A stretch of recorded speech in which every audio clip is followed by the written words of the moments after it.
So this is a course in Marxian theory, and I want to lay out for you a little bit about who I am and how this is going to be organized. It's going to be quite intensive.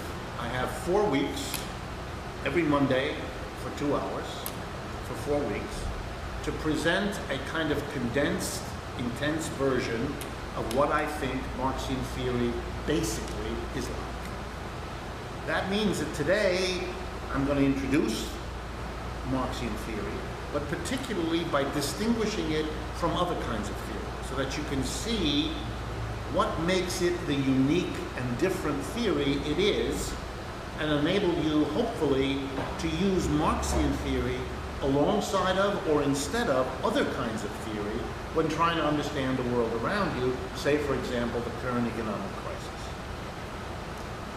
First, let me introduce myself so you know where this is coming from. I'm a professional economist. I went to the university and got my PhD to become a professor of economics, and I have been doing that for the last 30 years. Most of that time at the University of Massachusetts in Amherst, from which I officially retired December of last year, and I now teach at the New School in Manhattan, New York City. In my capacity as an economist, I have had to learn both the conventional, often referred to as mainstream economic theories, and on my own, I learned the Marxian economic theory. I had to do it on my own because it's not part of the curriculum here in the United States. And a word about that is appropriate.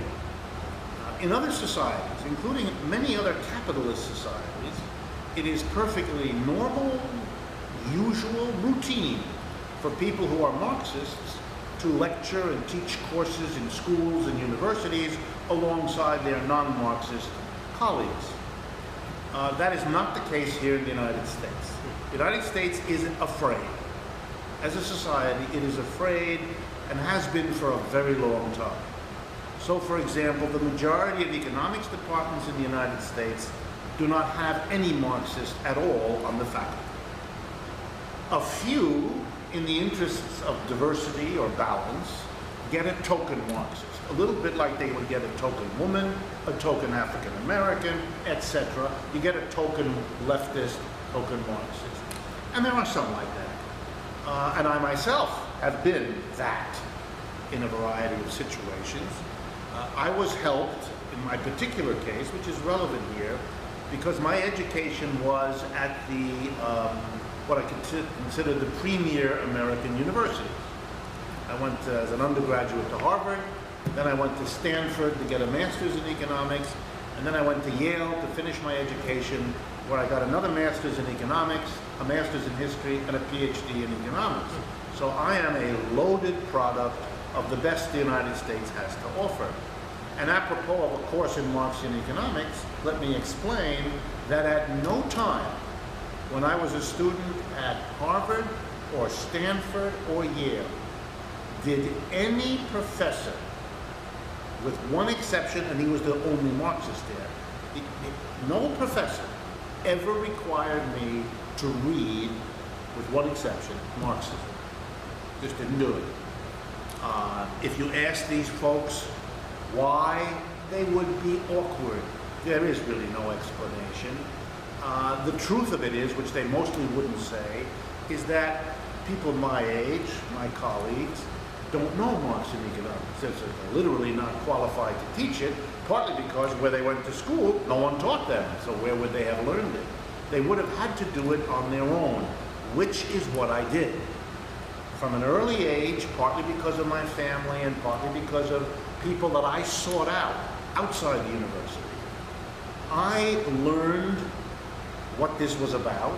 I was given by kind professors who were friends in other departments or other universities. I was given books to read. They would occasionally meet with me to discuss it. Basically, I carved out my own curriculum because I wanted to learn it. But absent that desire and absent some people to help me, it would have been undoable. So I am in a peculiar position as a an older American professional economist, that I have had to develop in my life a competence in the conventional mainstream theories, because that's what they taught me in school. That's what they tested me on to get my PhD. And that's what I have to teach in many of the schools where I have worked in my life. That's my assignment. Go teach that material. So I know that, but I have also learned the Marxian alternative. My colleagues never had this opportunity. They know what they had to learn, like I did, but when I begin to talk, when I present my analyses, they have no idea what I'm talking about. They either cannot participate in a conversation or make a kind of shorthand in which they are either hostile, because Marxism generates hostile feelings in people, or they are simple-minded. That is, they offer a kind of Marxism in discussions with me that's a bit of a caricature.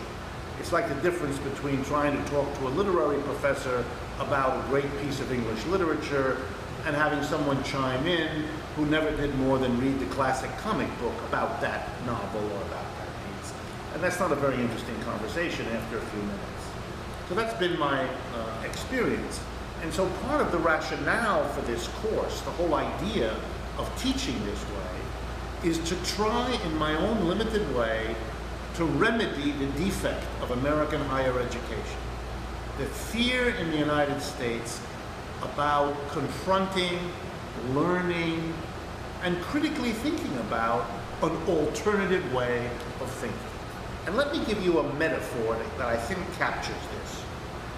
If you were interested in understanding a family, say the family of a boyfriend or girlfriend that you had, or the family of a relative of yours, or the family of your neighbors, and you knew that there was mother and father and 3 children, and you began by saying, I'm going to ask the children what they think about this family. It'll be a way for me to learn about it. And you quickly discovered that one of the children, the first one you happen to encounter, loves their mother and father and just thinks that the family they grew up in was a blessing, was the best possible family they could have had, that nurtured and loved them and so forth. Would you seriously think about this person's evaluation of the family? For sure. They were a child. Children study their parents a lot more than we mostly recognize. And so such a child would have invaluable insights into and knowledge about that family. Now suppose you found out that one of the other 2 siblings didn't like the family, didn't feel nurtured, felt excluded, felt hurt, felt to be less loved than the others. Would you talk to that one also if your goal was to understand the dynamic of the family? Would you restrict yourself to a celebrant, or would you feel it was more appropriate to interview the one who celebrates, but also the one who criticizes? I think most reasonable people would answer that question by saying, of course. To get reliable insights, you should investigate both the observer who loved and the observer who didn't, the one who praises and the one who criticizes. You will then have to make up your own mind as to which is the more persuasive, or more likely you'll take a little bit of each one in composting together your particular idea. That would be the reasonable way to do economics too. The point of the story is this. Capitalism in Europe is about 200 to 300 years old. And from the beginning of capitalism's arrival on the scene, as it replaced the pre-existing system, feudalism, that existed in Europe, capitalism, like every other economic system human beings have ever lived in, has had the people who love it and has had the people who don't. That's normal, that's natural. Karl Marx was born in 1818 in the midst of the successful emergence of capitalism in Europe. He's a product of modern capitalism as it took hold in the 19th century. He lived from 1818, when capitalism was really coming into Germany, to 1883, when capitalism had become the dominant economic system in that country. So he is a student of and a product of capitalism.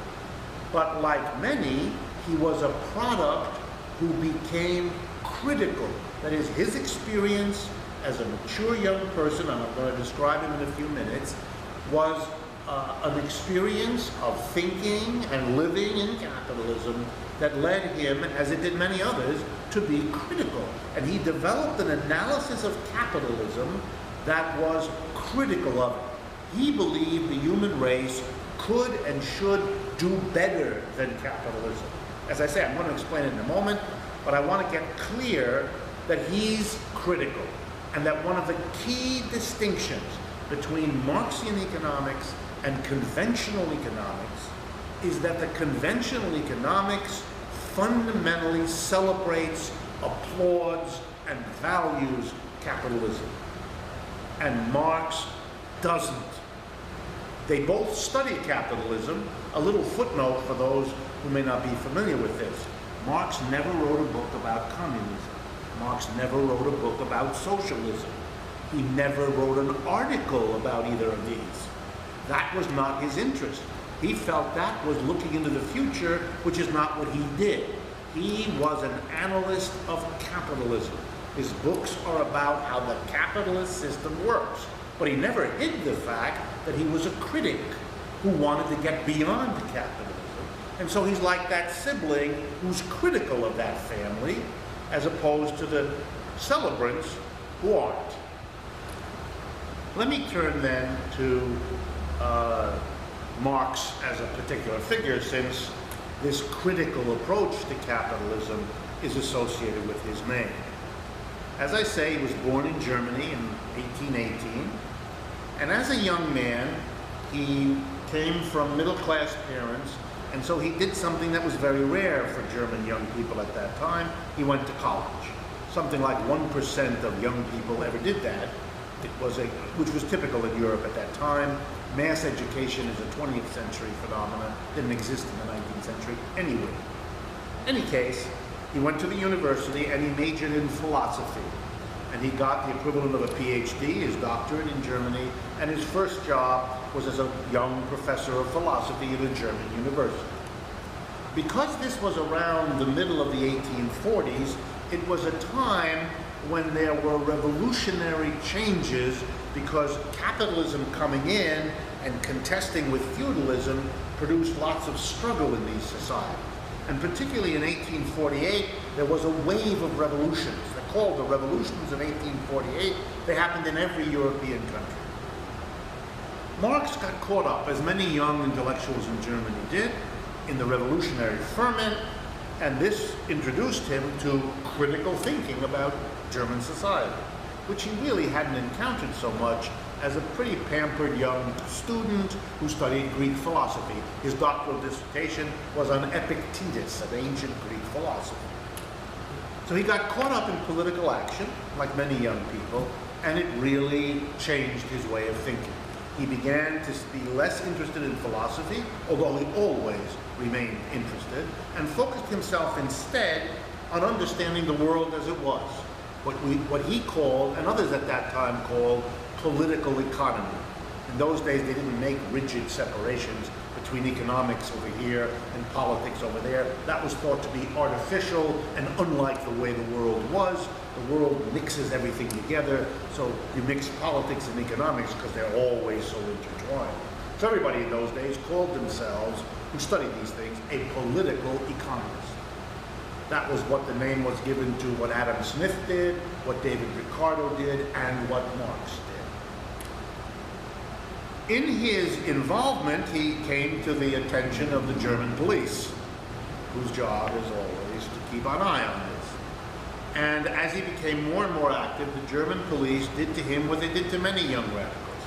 In those days, the appropriate thing was, you do not arrest these people, you do not jail these people, you do not injure these people, and you do not kill them. That's a more modern approach. In the old days, the solution was exile. What the German police did is they came to Marx's house one day and said, "We're taking you to the train station," which they did. And they put him on a train to Paris. Remember, Europe is a continent where the countries are relatively small and close together.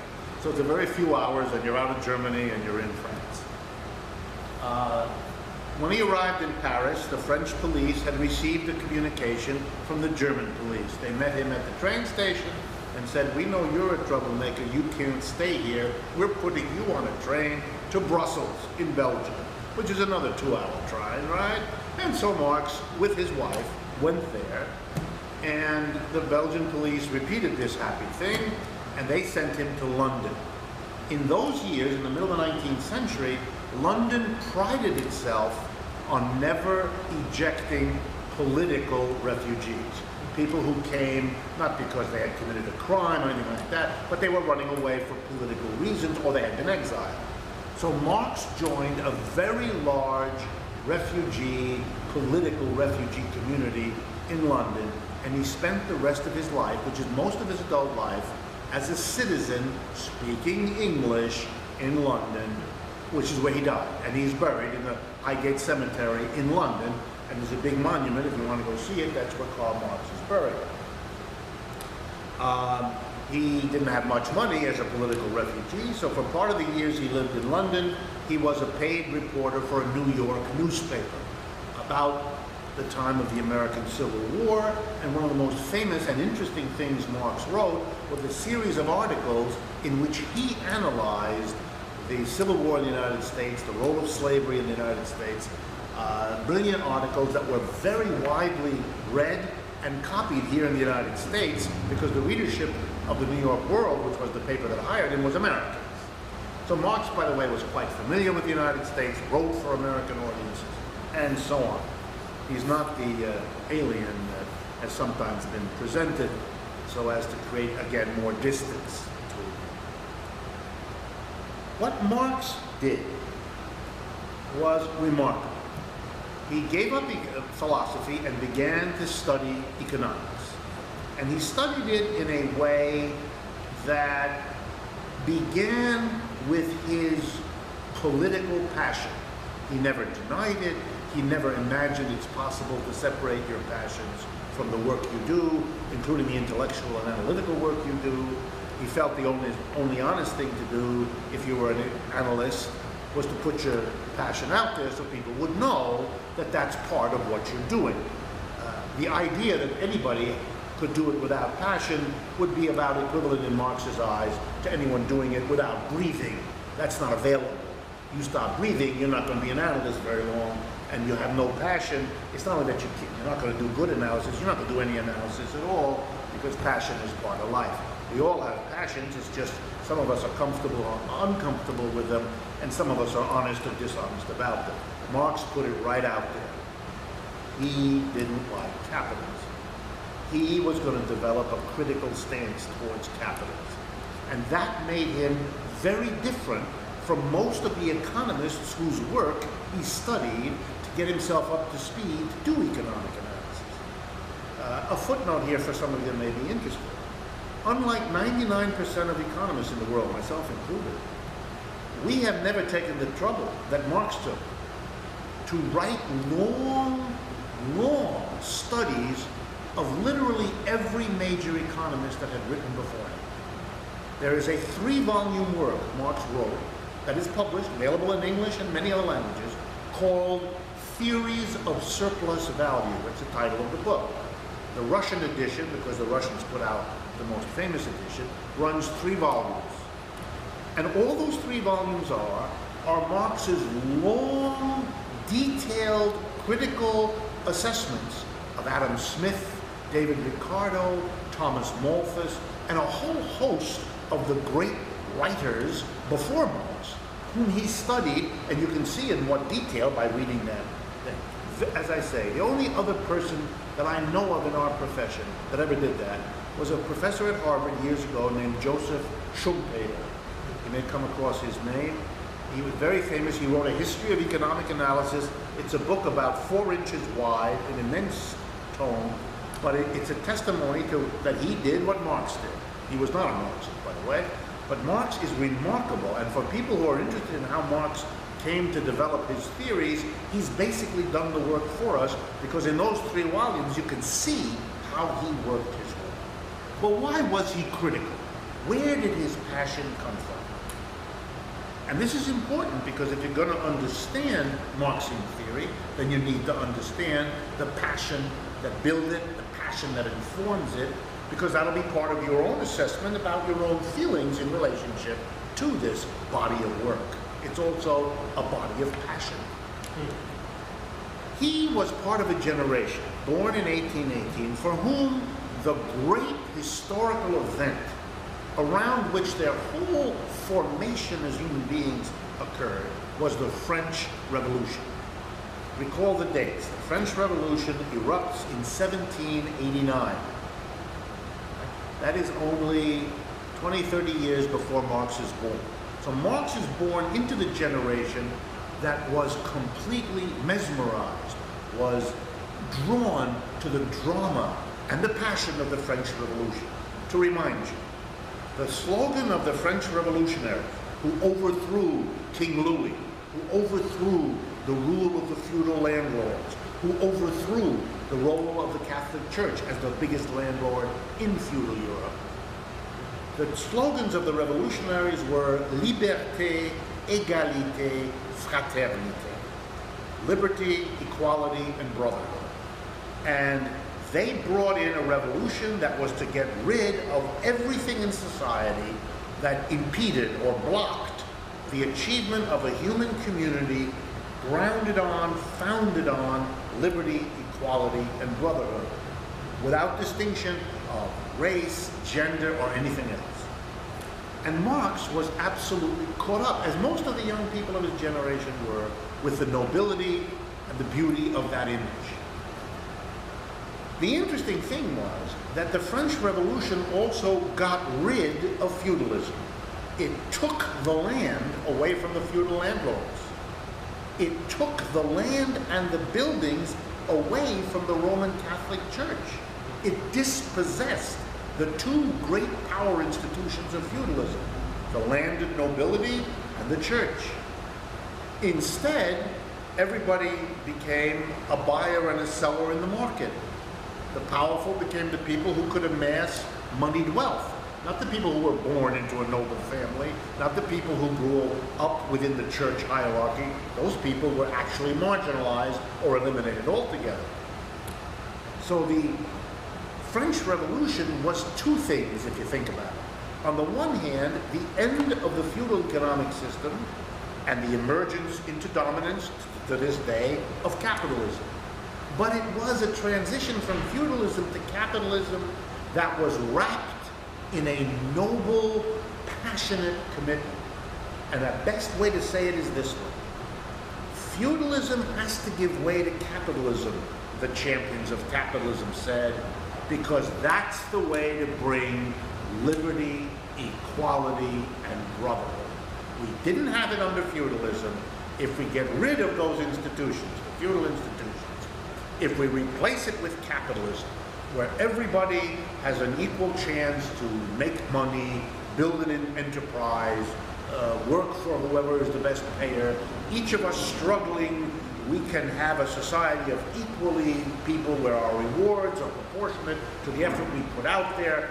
All of this kind of talk can be summarized in the view, the passionate view, that it's worthwhile to have, which it was, a violent revolution to bring modern France into existence.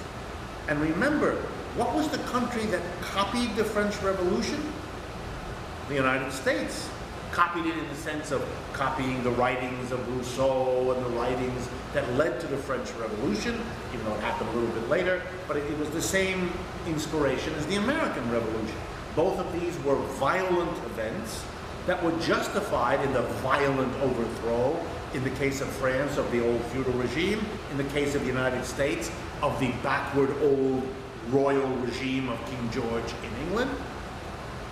The rationale, the justification, liberty, equality, and fraternity. That's why Thomas Jefferson writes, we hold these truths to be self-evident, all men are created equal, etc. The same language, the same imagery as you had in the one place as the other. Capitalism would bring liberty, equality, and brotherhood. The promise of the American Revolution in the 1770s, the promise of the French Revolution in the 1780s. Now here comes the punchline. By 1818, which is 30 years later, Marx, who is as wonderfully in love with the image of liberty, equality, and fraternity as anybody ever was, believed in it all his life. He, however, reached a very important conclusion. Yes, the American, French, and other revolutions had successfully overthrown feudalism and brought in capitalism. But, and here comes the punchline, the promise that the transition to capitalism would also usher in liberty, equality, and fraternity had, in Marx's view, been broken. That promise was broken. Those things were not accompanying capitalism. On the contrary, as Marx looked around the exploding industrial capitalism of England and France and Germany in his lifetime, it was populated by super rich capitalists at one end and a mass of desperately poor workers coming in off the countryside, living in horrific housing. By the way, novelists in France, Émile Zola or Balzac in Germany, dozens in America, all over. There's endless evidence about this. Marx drew the conclusion, the problem, the slogan, the hope of the French Revolution is as compelling and as beautiful as ever. But the idea that capitalism was the vehicle to do that has proven to be mistaken. And therefore, Marx, talking about himself, said, I therefore devoted my life to trying to understand why capitalism has been, and as he came to believe, would forever be unable to deliver liberty, equality, and fraternity. So that if you want those things, you have to go beyond capitalism. Capitalism is not the agency that will bring it. Capitalism is the obstacle to its realization. So if you want to understand the passion, it's the passion of the love for the ideals of the French and American revolutions, wedded in Marx to the facing up to the fact that capitalism hadn't been able to deliver what it was promised would be part of its benefits. And I must say, if someone asks me today, why are you a Marxist? My answer would be ditto. That I would look at the 150 years since Marx died, that capitalism has been around, and his conclusion that it failed to deliver liberty, equality, and fraternity, then all I can say is good understanding, because it hasn't been able to deliver it now either. The gap between rich and poor in the world today is greater, perhaps, than it has ever been. Whole continents, for example, Africa, sit in a condition that is unspeakable. The gap here in the United States between the rich and the poor, and I don't just mean in their wealth and their income, but their access to culture, their access to education, their access to school, medical care, it's grotesque. We have not produced liberty, equality, and fraternity. Nothing close to it. So it is important to understand that Marx's particular take in economics is driven by, is motivated by a sense that capitalism needs to be analyzed to understand why it hasn't been able to do what its proponents had hoped and promised in their enthusiasm. So it's not a dismissal out of some cheap shot of I don't like you, or I didn't make a lot of money, or it has nothing to do with that.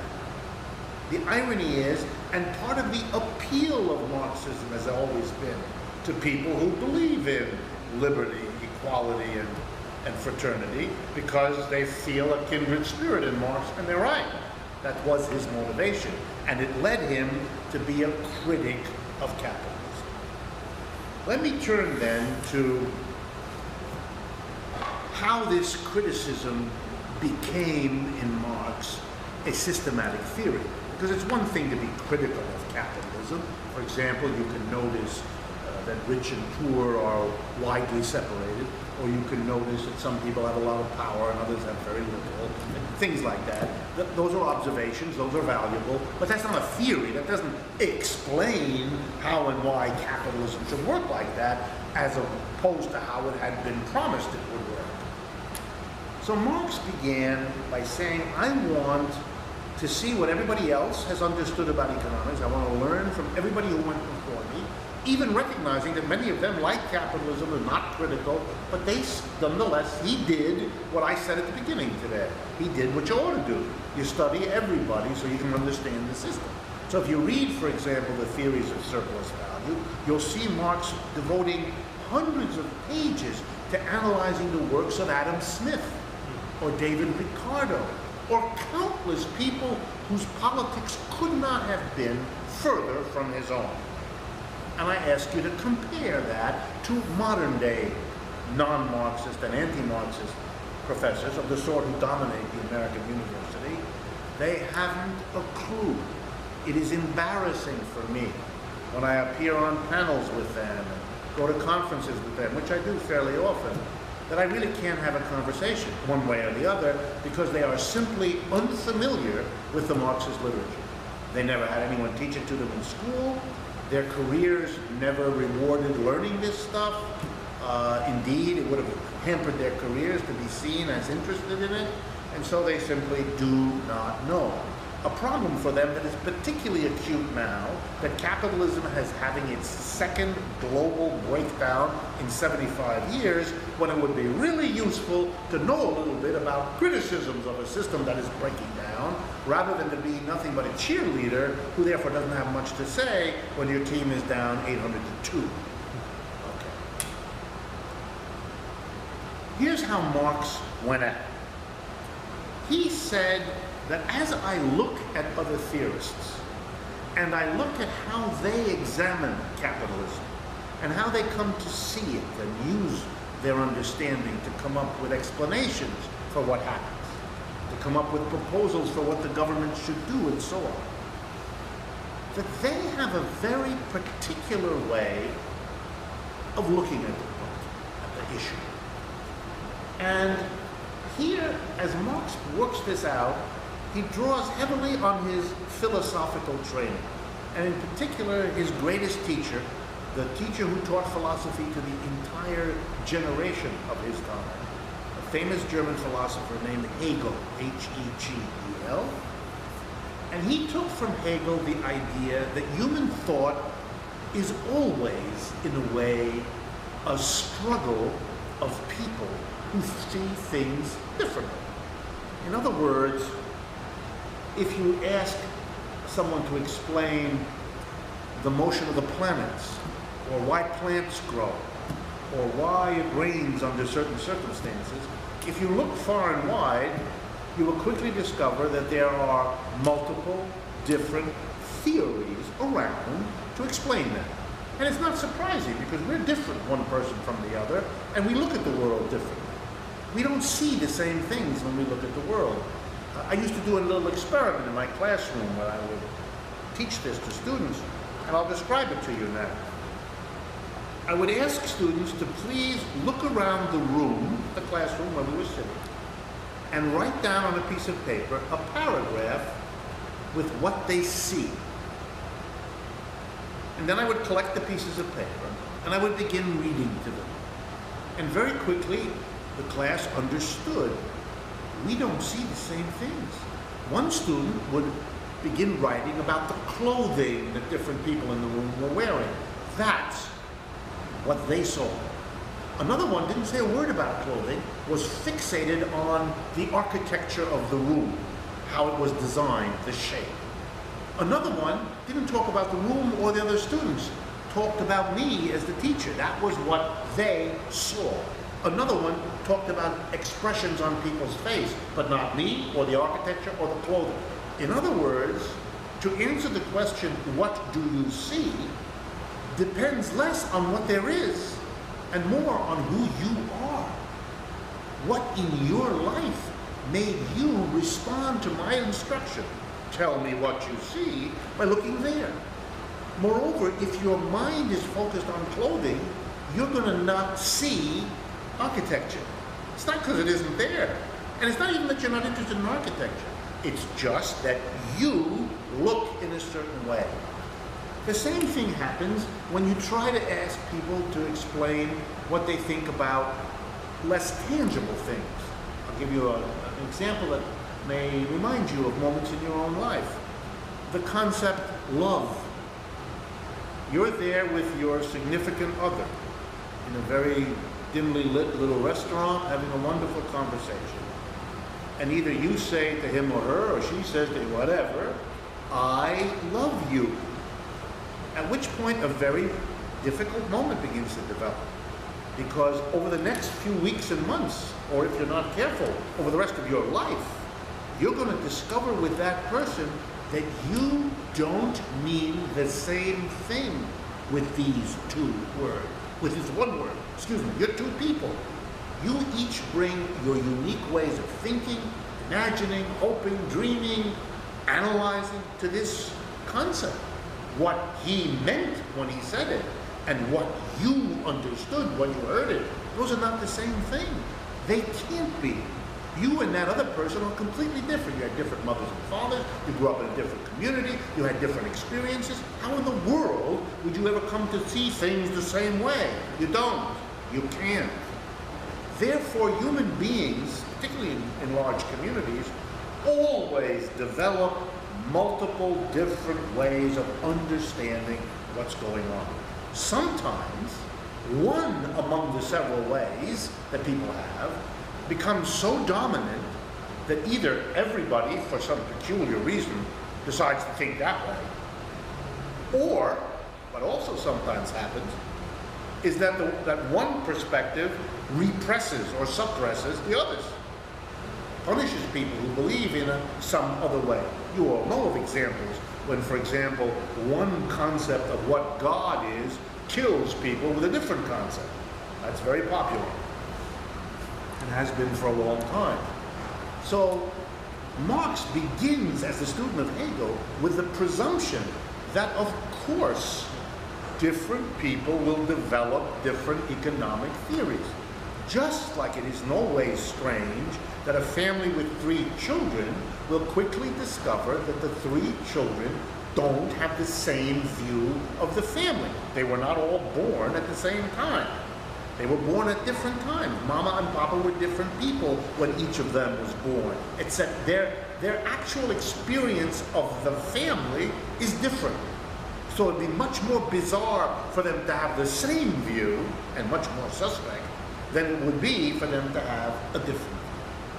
But different views frighten a lot of people.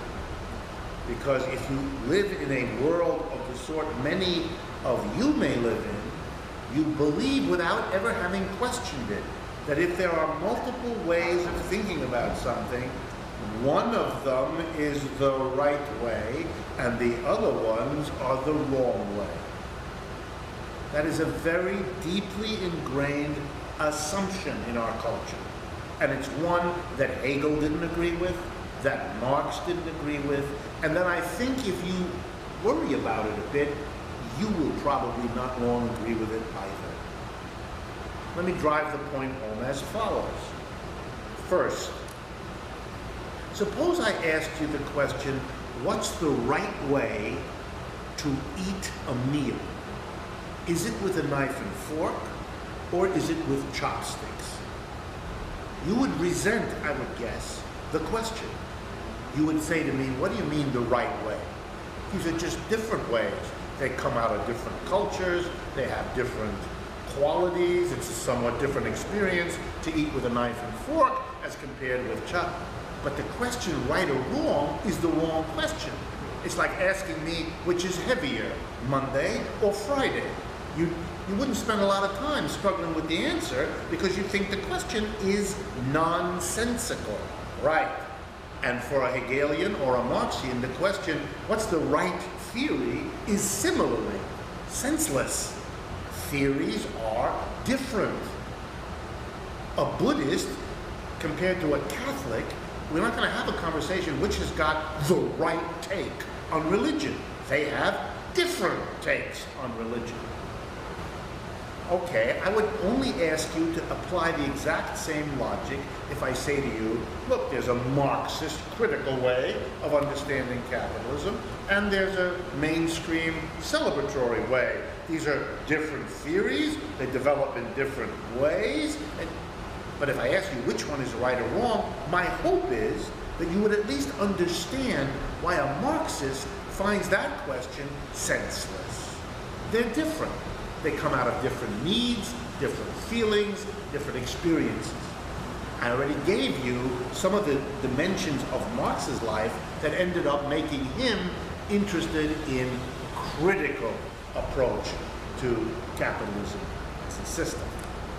With his critical approach, one of the things Marx focused on early in his life, and that came to shape his economics, was one particular aspect of capitalism that he found odious, that he found fundamentally incompatible with liberty, equality, and fraternity. Here's that dimension. It has to do with labor and work.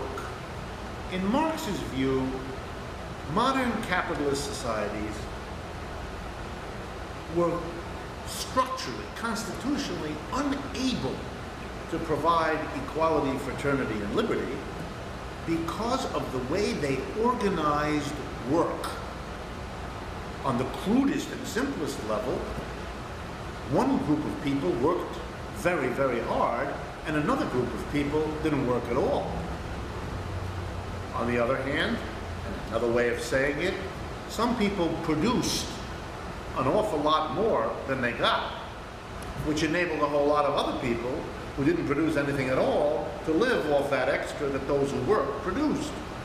He noticed this because he noticed this as a jarring contradiction to liberty, equality, and fraternity. How are you going to have equality if some people spend all of their waking hours working and other people don't even have to think about it? How are you going to get liberty if some people, in order to survive, have to work like that? How much liberty do they have, and what does their liberty mean if they're too exhausted from so many hours of work and low pay for that work that they have neither the time nor the interest nor the energy to go out and inform themselves about civic affairs or participate in cultural activities, etc. So Marx, at an early age, became really interested in labor. And so his studies were shaped by an interest in the inequality, let's call it, of the whole way labor is organized. And eventually, it became a kind of hallmark of Marxist thinking about capitalism and about other systems, that he began to realize that not only was he interested in the organization of labor, but that other people who had studied economics weren't interested in it, hadn't studied. Let me again give you a metaphor. Suppose somebody was trying to study your family, and they used sociology, and they used biology and anatomy, and all different sciences to try to understand your family. And then along comes a man or a woman who says, wait a minute, there's something seriously missing. I mean, all these studies have learned things that are useful, but I immediately noticed there's something missing. And my name, just to play with it, my name is Sigmund Freud. And I have in my mind that in every one of our minds, there is a conscious part, that's what we're aware of, what we're aware of saying, thinking, and doing.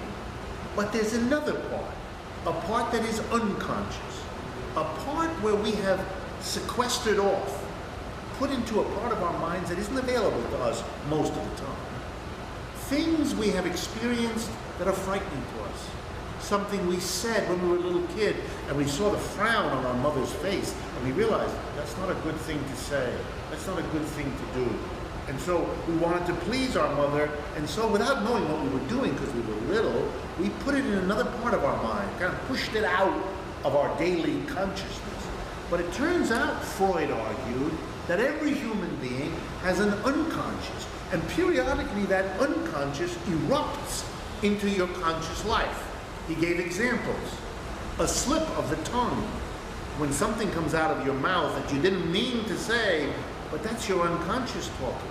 Dreams, another time when your unconscious can become semi-aware for you.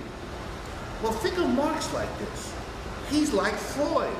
What he brings to the analysis is not the new realm of life called the unconscious, called psychology, something which nowadays we all take for granted.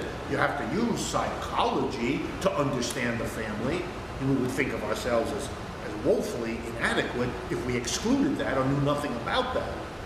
Well, Marx is saying to us, and I as a Marxist am saying to you, it is equally bizarre 150 years after Marx shows the importance of how labor is organized in shaping any society, that when you analyze capitalism today, or 50 years ago, or last month, most of the mainstream analysis does not worry about, look at, think about, or apply Marx's research on, and that of many Marxists since, the importance of the organization of labor in shaping how an economy works. Well, let me explain further. Marx wasn't interested when I say organization of labor. He wasn't interested in, the carpenter works with a hammer and the barber works with scissors. It's not that. He had a very particular idea of that part of labor that economists systematically ignored, at least all of those before he writes, all of those before, say, the 1850s. And the organization of labor he has in mind, this tool he's going to develop to analyze capitalism, he gives a very interesting name to: class. That is, he uses the word class to describe, to depict, to identify a particular organization of labor. And before I explain it to you, let me remind you that this is Marx's new and different concept of class.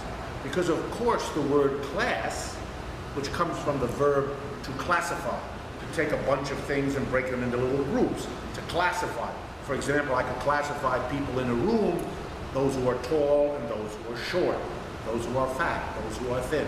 Those are classifications. The class of the fat, the class of the thin.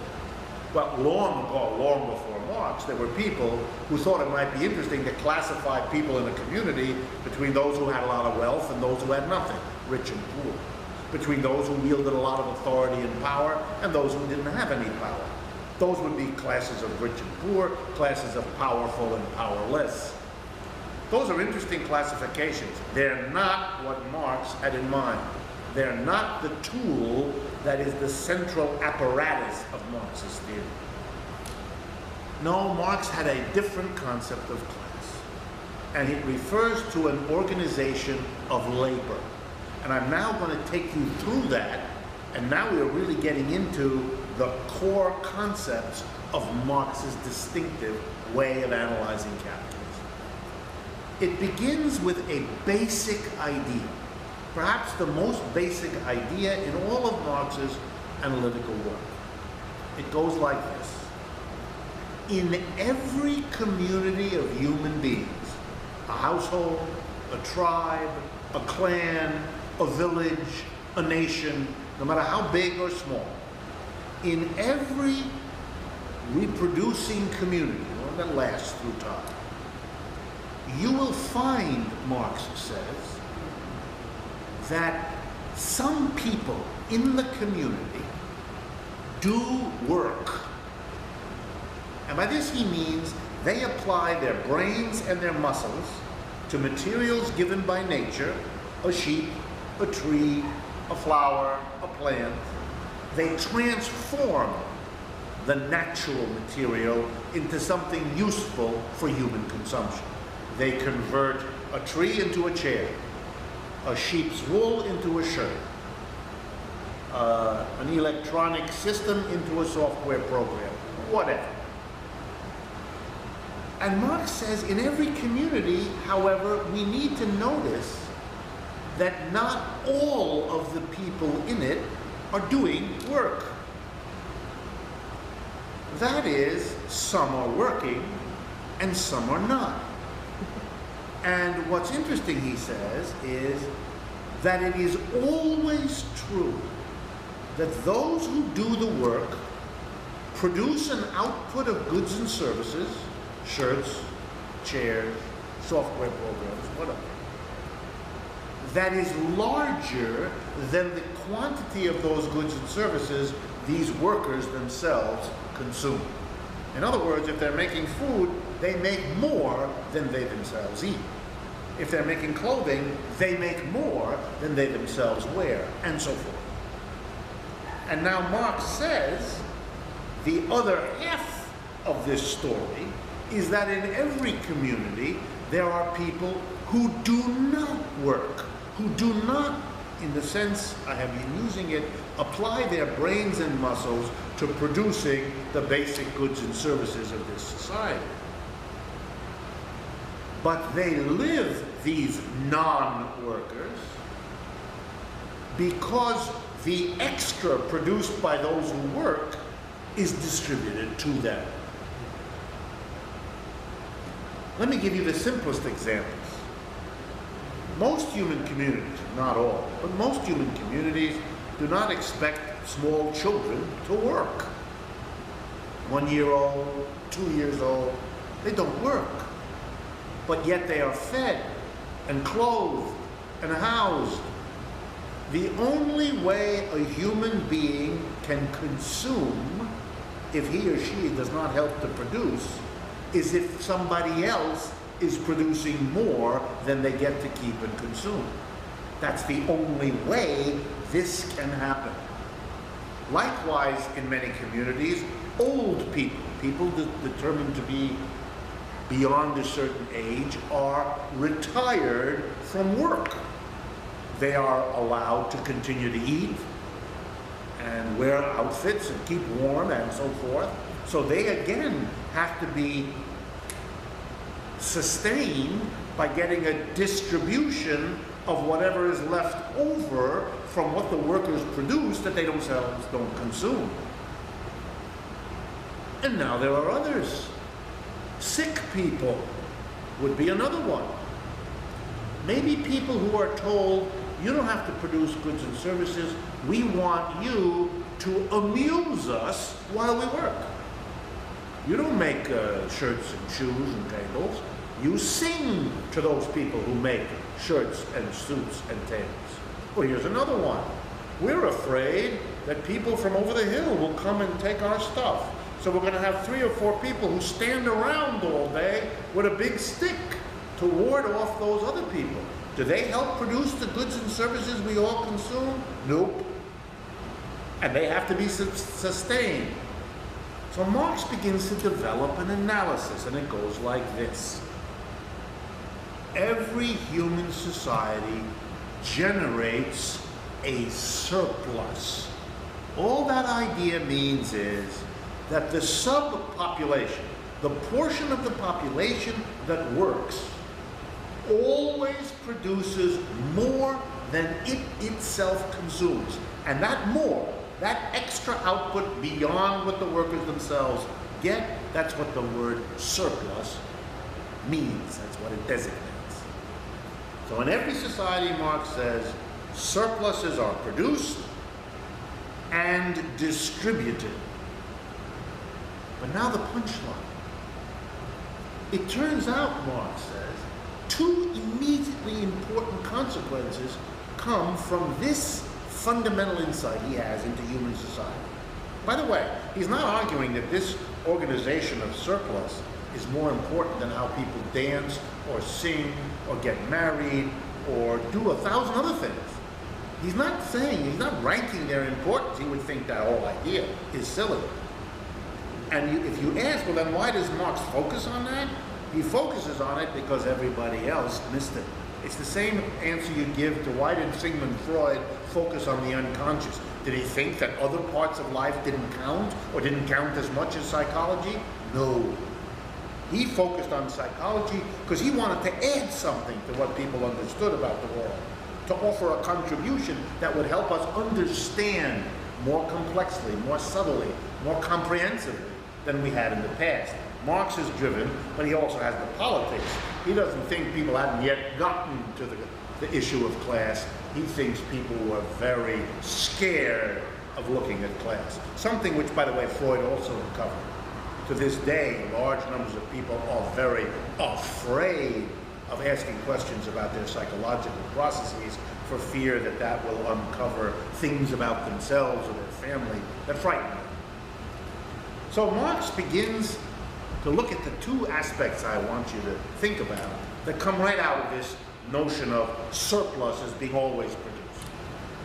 The first idea Marx has is how a society functions, its politics, its culture, its sexual relations, its personal interactions, its friendships, whatever, are going to be shaped by this. They're going to be shaped by, for example, deciding who's going to be among the people doing the work and who isn't. And how much of what those workers produce in the way of surplus is going to go to this kind of person who isn't working, as opposed to that kind of these questions of how you organize, they're going to shape everything else about that society. This is no minor matter. This is not about whether you pick your nose with your pinky or your index finger. This has major consequences. And the second thing Marx immediately noticed, once he posed this question to himself, is that societies have radically different ways of organizing this. Let me go back to my simplest example. There are some societies who do not feed their children. They don't. They don't have the workers produce a surplus to sustain their children. They don't want to. They don't care about it. They're not interested in the next generation. There are many famous examples in history where babies, when they were born, were simply left by the side of the road, the way people nowadays maybe leave kittens that their cat has had that they just do not accept responsibility for, and many of them died, as they often did. Likewise, there are societies that don't take care of their old people. They just don't. Or their sick people. In other words, every society has to make a decision. Who's going to do work? Who's going to produce the surplus, the workers? And who's going to get it? And how much are they going to get? Are we going to give our children a lot, but the old people a little? Are we going to give it reverse? Are we going to give neither of them a lot, but the people who run the society or the warriors who keep it, they're going to get a lot? All these decisions have to be made in every society. It's really only a question of whether we become conscious that we're doing that or whether it's all done blindly. Again, notice the parallel with Freud. We're still doing the things we do. All that psychology does is begin to make us aware of some of the motivations, some of the reasons why we do what we do. That's Marx's goal too. Not for the individual, but for the society. Okay. The fruit of this research led Marx to come up with a conclusion that will be actually our point of beginning, as it is the point of beginning of Marx's mature work in Capital when he analyzes capitalism systematically. And this end point of our discussion today, which is the beginning for where we will continue when we meet next, has to do with Marx's definition, description, of the 5 basic ways that human society has organized the production and distribution of surplus in human history. Marx not only argues that these were the 5 basic ways, But he argues that almost every society, when you look at it, has the coexistence at any moment of all of them. All that varies is the different proportions and the relationships among them. Okay, so let me now go through them, and you will see how it builds up to the foundation for an analysis of capitalism. He begins with the system he calls communism. Now, remember I told you, Marx never wrote a book on communism. He never wrote an article on communism. It wasn't the topic he ever spent much time on.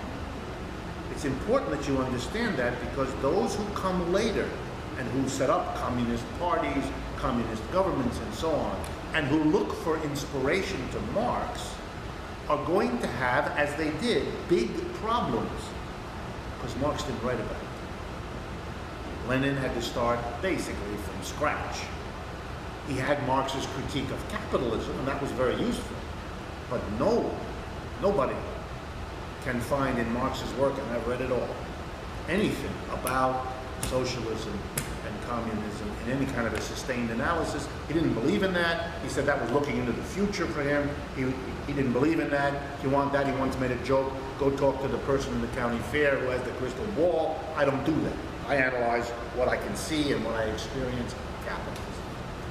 So he begins, however, by saying this communism is different. One of the few times he talks about it, very briefly, that what communism is a society which does a very interesting thing. It takes some of its people and puts them to work. They do the work, grow the food, make the clothing, pots and pans, furniture, all the rest of it. They do that work, but they always produce, as we've already seen, more food, clothing, shelter than they themselves consume. So the first question of communism is, who gets that surplus? What happens to it? And Marx says the communist arrangement is for the people who produce the surplus to themselves get it. The producers of the surplus get it themselves, and they sit around and they decide what to do with it. In other words, the people who produce a surplus, who get a surplus, and who distribute the surplus socially are the same exact people. That was his definition of a communism. And you can see the root, commune, community. It's the community of workers who are also the ones who get the surplus and distribute it. Please notice, for those of you that are interested, that here is Marx's definition of communism. It does not have one word in it about the role of the state, because the role of the state is irrelevant to this issue. Communism is not about the state, for Marx. For other people it is, but not for Marx. For Marx, it's about how you organize the production and distribution of surplus, which is his entry point into analysis. The second kind, not communist, he tends to call by different names. Ancient is one name he gave it. Self-employed is a name I would give it. Here now, think of an individual farmer, craftsperson, someone doing work, who produces enough to sustain himself or herself as an individual worker, but always produces more. I'll give you an example. You do software programs in your garage with a computer. Do you produce just enough software programs so that you can sell them and get enough money to sustain your own consumption? If you did, you'd be out of business pretty quick. Why? You have to pay taxes to a government. Where are you going to get that from? You have to make sure that a little security service goes around your garage at night so you don't get the stuff stolen. Who's going to pay for that? You have to produce a surplus. You have to do more software than just your own consumption, because you've got other things to take care of, like a community that wanted to take care of its kids. You might also want to take care of your kids, to replace yourself when you wear out or die with another producer of software programs. And Marx says these two class structures, what he calls them, these two organizations of the surplus, have something in common. In both cases, the people who produce the surplus are the ones who get it and distribute it. In the communist case, it's the group of workers as a whole. In the ancient/self-employed, it's an individual worker. Now that takes care of two. Three are left. These three are distinguished from the first two, and I'll give you their names in a minute, by one key fundamental fact. In these three, the people who produce the surplus are not the same as the people who appropriate and distribute it. So there's, right away, a fundamental difference. Marx defines, in capital, it's very clear, explicit. He defines any system in which the people who produce the surplus are different from the people who get it. He uses the word exploitation for that kind of a system. This is not about whether you treat people nicely or not, whether you pay them well or poorly. That's a popular usage of the term. That's fine. It's just not what Marx's definition was. Marx was fascinated by class structures, by systems in which you did not, the way you earlier added communism and the ancient, you did not give to the people who produced the surplus the social power and position of receiving and distributing the surplus they had produced. So let's now go through, in the time that remains, the three exploitative arrangements that Marx found in history. The first, slavery. A slave system, Marx explains. Remember, I told you he was a reporter for the New York newspaper during the American Civil War and wrote a very famous set of analytical essays on slavery and capitalism. In slavery, who does the work? The slave. The person who is required to raise the crops, make the food, make the shirts, and so forth, all of that. And if you know something about slavery, you will know that everything the slave produces is immediately and instantly the property of somebody else. There you can see Marx's gleam. Yeah, I got one. Here's a system in which the producers of the surplus, the slaves, produce much more than they themselves get. The master takes everything the slave produces, gives back to the slave what he feels like it, enough for the slave to survive, so this can keep going, but fundamentally, every bit of the extra, that what the slave produces above what he gets back, belongs to a different group of people, the masters. They get that surplus into their hands, and they distribute it. So that takes three systems: communism, ancient, and slave. Now the fourth, feudalism. In this system, the two types of people are the serfs, what they were called. A slave, I didn't mention this, but a slave, of course, I assume you know that, is not only does everything the slave produce belong to the master, but the slave himself belongs to the master, because that's what slavery means. It's a situation in which one human being can become the property of another. The serf is not a slave. There's nobody's slave. The serf is not a slave. The serf, particularly in European feudalism, but this system exists in many parts of the world at many times, the serf is tied to the land. And I'm going to use the example in Europe. For much of European feudalism, which was the dominant system for 1,000 years, from Russia in the east to Ireland in the west, and everywhere north and south, from Scandinavia to the tips of the Greek islands. The serf typically worked 3 days on land that was allocated to him. And during those 3 days, the serf worked on the land, and whatever he produced or she produced on that land was kept for their own consumption. Monday, Tuesday, Wednesday. Thursday, Friday, Saturday, they went to the land of the Lord, the guy who owned the big piece of land that was the dominant character in this system. They were obliged to do that. So Thursday, Friday, Saturday, they went worked on the land of the Lord. Everything that they produced there belonged to the Lord. At the end of work on Saturday, they went back to where they lived, where they worked the first days of the week. And Sunday, because European feudalism was capitalist, they rested and went to church. Okay? Now Marx said here is another exploitative system, because the time the worker, the serf works on the 3 days on his own piece, that's his, as Marx liked to use the phrase, necessary labor. That's the labor, the fruits of which he got himself to consume. It was those second 3 days, Thursday, Friday, Saturday, that he was doing surplus labor. And that extra output, the output of those second 3 days, belonged instantly, automatically, to somebody else who wasn't the serf, the lord of the manor. So there's another exploitative system. Now, before I get to the last, the final one, capitalism, before I get to it, I want to already remind you of what we said earlier.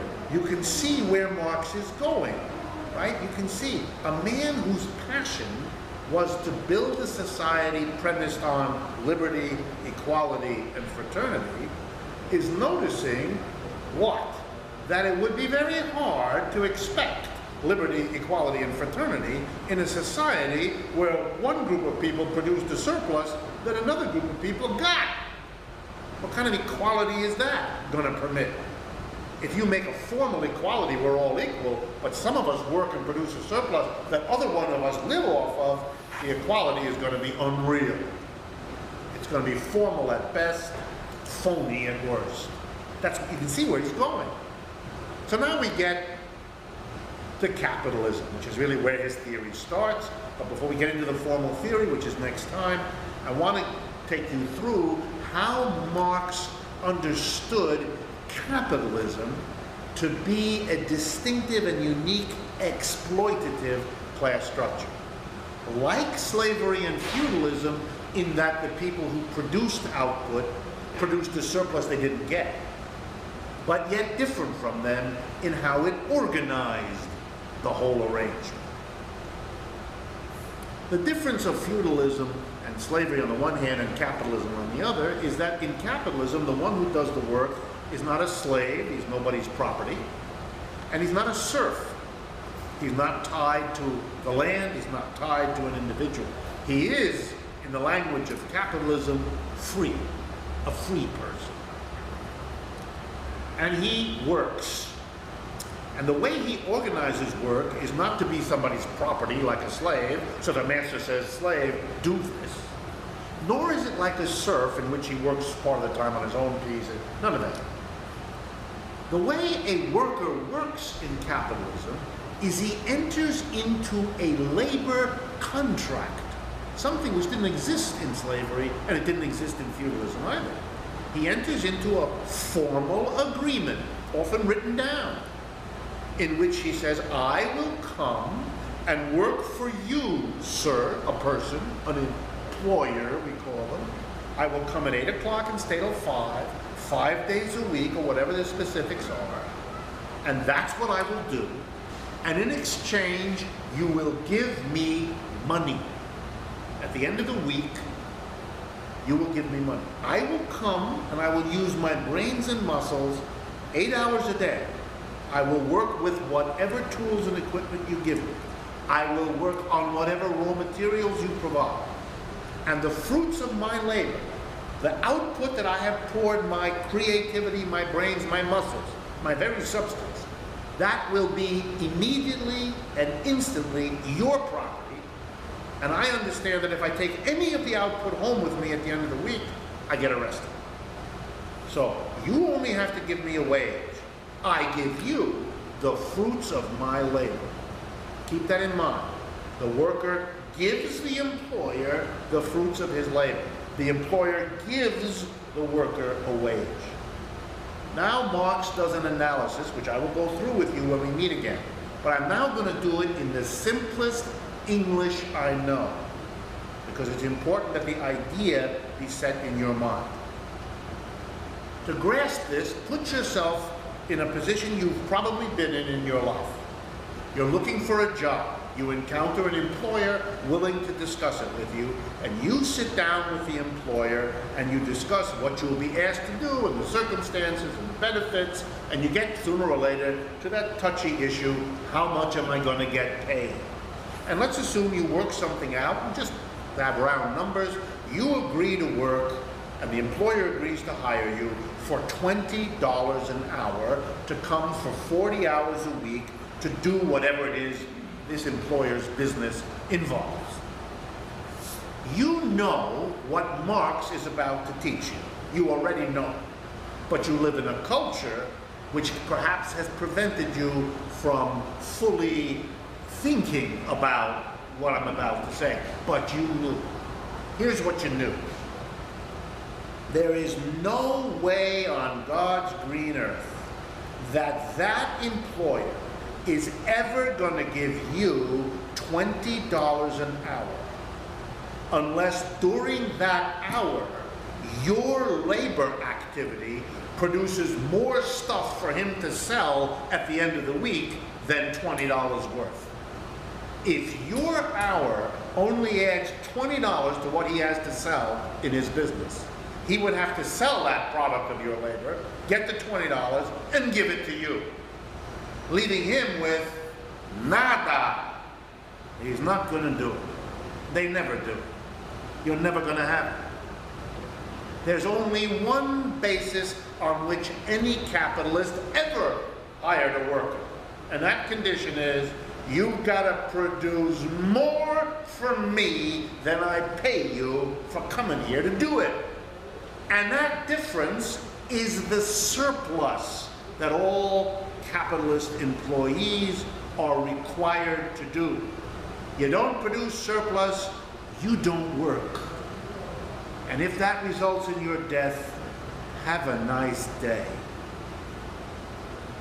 So Marx is saying to us, recognize that capitalism, even though the workers are not slaves or serfs, does replicate those two systems in this particular way, that one group of people, the employees, go to work on condition that they produce a surplus that the employer gets and the employer distributes. Most work in capitalist societies today is done in an institution called a corporation. The workers in a corporation produce whatever the corporation sells. At the end of the week, when the corporation sells whatever it produces, it takes the revenue from the sale, and it uses it for three purposes. One, it replaces the tools, equipment, and raw materials used up this week. Two, it pays the workers a wage. Three, it has left over the surplus. Who gets that surplus? Who keeps that revenue? Who's the first one to get their hands on that portion of the revenue from sales that is not used to reproduce used up equipment and not used to pay the workers? The board of directors. That's who legally gets the surplus. And they then distribute it. Let me remind you, average size of a board of directors, 15 to 20 people, who can be receiving the surpluses produced by hundreds of thousands in large corporations, or any number in smaller. We have arranged capitalism so that it is an exploitative class structure, one that fundamentally, in the guts of the production system, creates a massive inequality and a massive tension. The tension between those who produce, and part of it they don't get, and those who get in proportion to how much they don't give to the people who produced it. That produces conflict, tension, corruption, and a whole host of other lovely consequences that together explain for Marx why the promise of capitalism to be the vehicle for bringing equality, fraternity, and liberty could not deliver ever on that promise. And Marx's implication, if you don't change the organization of this system of labor, if you don't get rid of the class structure and replace it with something else, The next century will see the same failures of realizing the dreams of the Russian, French, or American revolutions that the last century has. And that's the power of Marxian theory, because as we proceed, we're going to show exactly how capitalism works, starting with that surplus, so you can see in detail how it operates as an obstacle to achieving liberty, equality, and brotherhood. I will see you next week.